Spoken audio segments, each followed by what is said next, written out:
Welcome to Whispers and Confessions. There might be a twist waiting, so please make sure to watch until the end.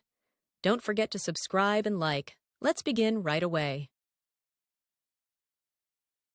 When Rachel guided my hand beneath her t-shirt, the soft warmth of her breasts sent electricity through my body.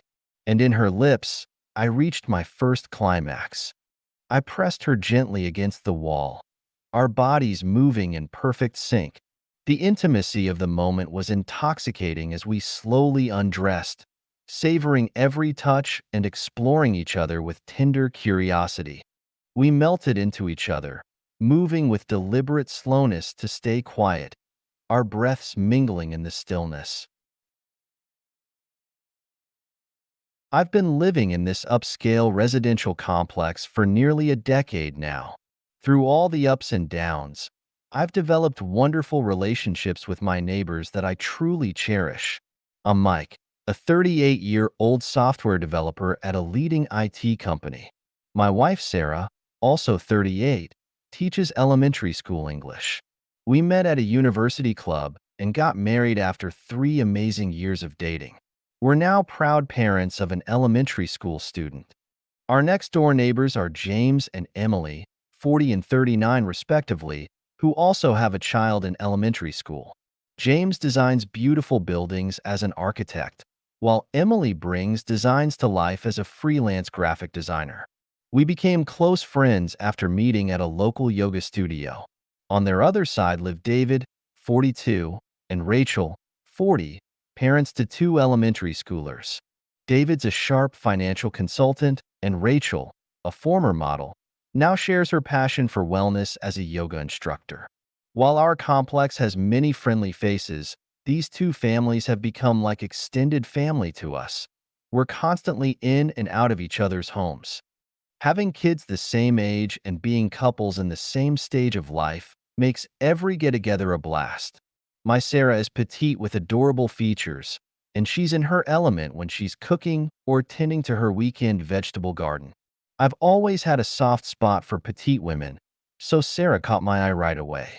We're currently hoping to expand our family with a second child. Emily, James's wife, shares Sarah's petite build but has her own sleek, well-proportioned figure. She has an incredible eye for design, keeping their home looking like it belongs in a magazine, and she looks elegant and stylish, subtly attractive outfits. She's got a totally different vibe from Sarah. Rachel, David's wife, still looks every bit the model she used to be, tall, curvy in all the right places, and with a youthful glow that could easily pass for mid-20s. She's seriously dedicated to staying fit, starting each day with a jog and maintaining her runway-ready figure while teaching yoga. Just my casual observation, of course. While watching the kids play together is always fun, hanging out with the other couples brings its own kind of excitement. Our weekends are filled with wine and movie nights or heated board game sessions. Even though the kids are getting bigger, we still love setting up inflatable pools in our front yards during summer, where the little ones splash around while we adults kick back with cold beers. We're celebrating our 10th anniversary of moving here this year. During a recent house party at our place, someone suggested, "Can you believe it's been a decade? Since it's our 10th anniversary of knowing each other too, why don't we plan a special summer trip?" Sarah and I jumped at the idea, and before we knew it, everything was set. We decided on a beach getaway with all 3 families while our kids are still in elementary school. James, David, and I shared knowing looks, and when I enthusiastically suggested, "Let's make it a swimming extravaganza," they couldn't agree fast enough. When beach day arrived, we split up between our car and James's for the drive. The wives were dressed comfortably and bubbling with excitement from early morning, while the kids could barely contain their joy about the long-awaited vacation with their friends. The moment the ocean came into view, everyone let out excited gasps. I felt that same thrill. It had been ages since I'd seen the sea. Our destination was this luxury resort where every room had ocean views, complete with a private beach, infinity pool, and spa facilities. After checking in, We wasted no time changing into swimwear and heading for the beach. Sarah looked amazing in her white bikini with a t-shirt cover-up, and when David commented, "Sarah, you're in great shape," she blushed with pleasure. Emily and Rachel showed up in matching one-shoulder one-pieces with cute ruffles, both looking incredibly youthful. Rachel's figure was particularly stunning, tall and lean with curves in all the right places, her swimsuit perfectly highlighting her model physique. We couldn't help but admire her flawless proportions. I found myself getting a bit worked up just looking at her. We three husbands couldn't take our eyes off our wives in their swimsuits. Under the warm sunlight and soothing sound of ocean waves, everyone was having a blast. After swimming for a while, someone suggested the classic beach activity of burying someone in the sand. The kids were totally absorbed in their own world, building elaborate sandcastles and digging holes. We played rock, paper, scissors to decide who'd be the lucky buried one, and wouldn't you know it, I lost. Everyone cracked up as they started piling sand on me, their laughter carrying across the beach. At first, I could wiggle around just fine, but as the sand got deeper, movement became more restricted. Rachel, a bit tipsy from our beach drinks, was more playful than usual, and while piling sand around my lower body, she gave me this look and said, well, Mike, aren't you full of surprises?" There was definitely something different in her voice. Rachel's flirty comment caught me off guard but left me feeling weirdly excited. One by one, the others wandered off to use the restroom or grab drinks, calling back, "Watch the kids." As the vibe on the beach shifted, Rachel began slowly brushing away the sand that covered me. Every time she leaned forward, I caught glimpses of her chest through her swimsuit. The way her skin glistened in the sunlight and her graceful movements had me mesmerized, though I tried my best not to stare. My heartbeat seemed to sync with the rhythm of the waves. Then it happened, whether by accident or design. While brushing sand off my lower body, her hand brushed against me. Time seemed to stand still in that moment. My body reacted instinctively, and right then, our eyes locked. Rachel gave me this sultry smile and whispered, "I'm having quite the time cleaning off this sand." Something in her voice sent shivers down my spine, and all I could do was smile back, trying to keep my cool. In that moment, I knew our dynamic had shifted into dangerous territory. The beach day was incredible. All our wives looked amazing in their swimsuits, but today felt different, electric somehow.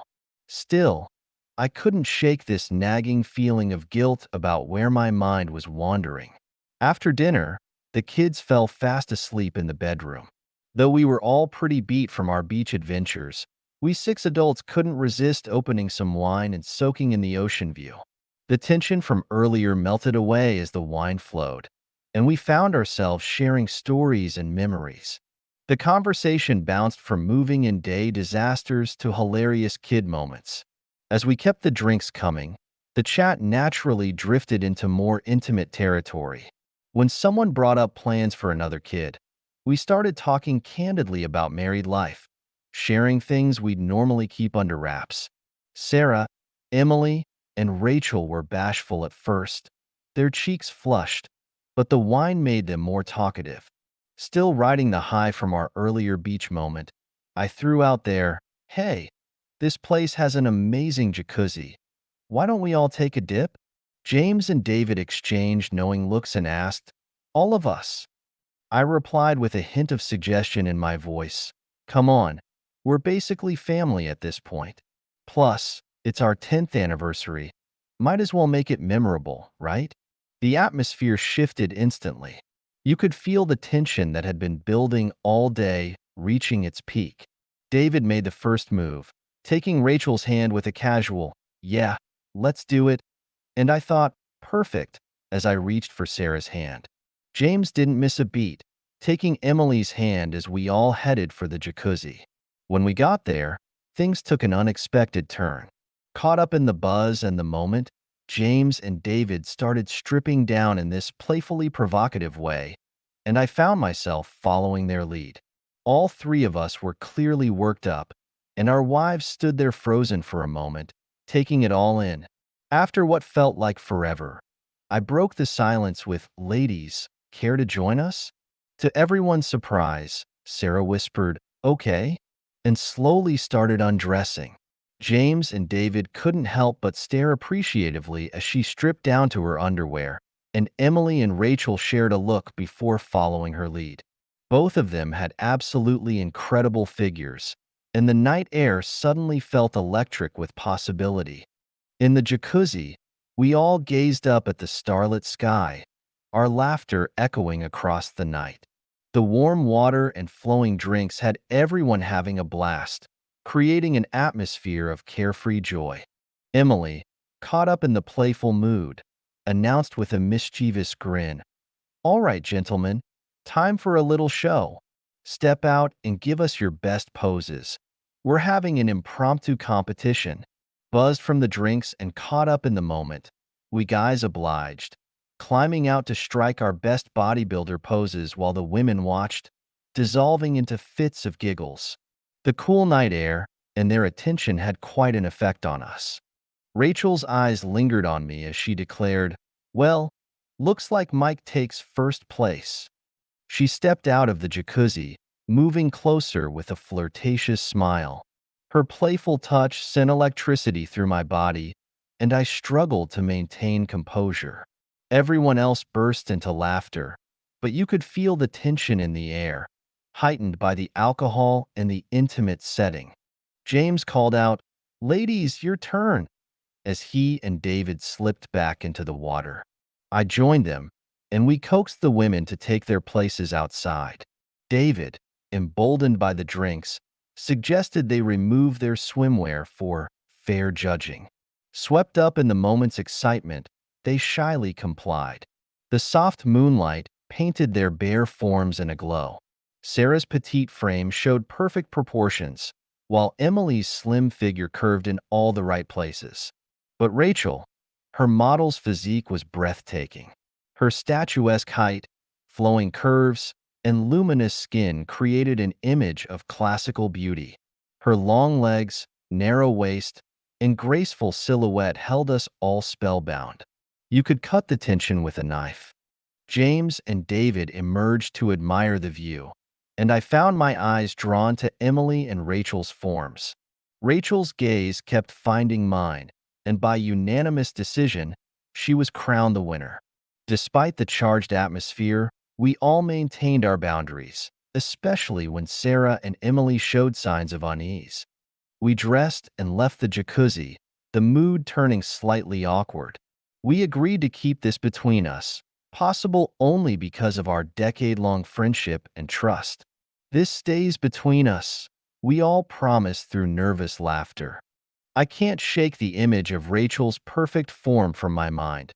Her radiant skin and elegant curves enhanced by the moonlight have left an indelible impression. These memories keep surfacing, and though they fill me with guilt, I find myself powerless to stop them. Back in the room, the guys passed out immediately, exhausted from the day's events. I tried to get some shut-eye on the couch, but my mind was still buzzing with adrenaline, making it impossible to relax. The steamy scenes from the jacuzzi kept playing on repeat in my head, with Rachel's image particularly vivid in my thoughts. As I lay there, I began drifting into that strange space between sleep and wakefulness, where dreams and reality start to blur together. My thoughts were a mixture of pleasure and guilt as I floated in this dreamlike state, unable to tell what was real and what wasn't. Then I felt a gentle shake on my shoulder. It was Rachel. "Come with me," she breathed, barely above a whisper. Like I was in a trance, I followed her to the bathroom outside our room. "Can't sleep," she whispered, her lips close to my ear. "I can tell you're all worked up. Let me take care of that for you." Her touch was electric against my already aroused body, and when her soft lips found mine, I had to fight to keep quiet. The thrill of trying to stay quiet made everything even more intense. This was completely unexpected territory. Here I was with Rachel, someone who had just been our friendly next-door neighbor until now. Sure, I'd always found her attractive and charming, but I never imagined we'd cross this line. This was definitely something Sarah could never know about. When Rachel guided my hand beneath her t-shirt, the soft warmth of her breasts sent electricity through my body. And in her lips, I reached my first climax. I pressed her gently against the wall, our bodies moving in perfect sync. The intimacy of the moment was intoxicating as we slowly undressed, savoring every touch and exploring each other with tender curiosity. We melted into each other, moving with deliberate slowness to stay quiet, our breaths mingling in the stillness. The confined space of the bathroom only heightened our connection as we lost ourselves in each other's embrace. When we reached our peak together, the intensity of that shared moment was simply indescribable. The next morning, we went about making breakfast as if nothing extraordinary had occurred. Rachel would catch my eye occasionally with a knowing smile, our secret moment hanging between us like an invisible thread. But that's where it stayed, just meaningful glances, nothing more. Sarah remains blissfully unaware of that night's events. Every time I see her sweet, trusting smile, guilt gnaws at my conscience. But coming clean now would devastate not just our marriage, but the tight-knit friendship between all three families. What happens that night stays buried forever. Looking back, it was certainly a memorable 10th anniversary trip. After my encounter with Rachel, I drifted off to sleep, completely unaware of what might have transpired between James, David, and the others, and honestly, I prefer to keep it that way. I can't help but feel a mix of anticipation and apprehension about our next trip. Something tells me an undeniable chemistry between couples might spark even stronger next time.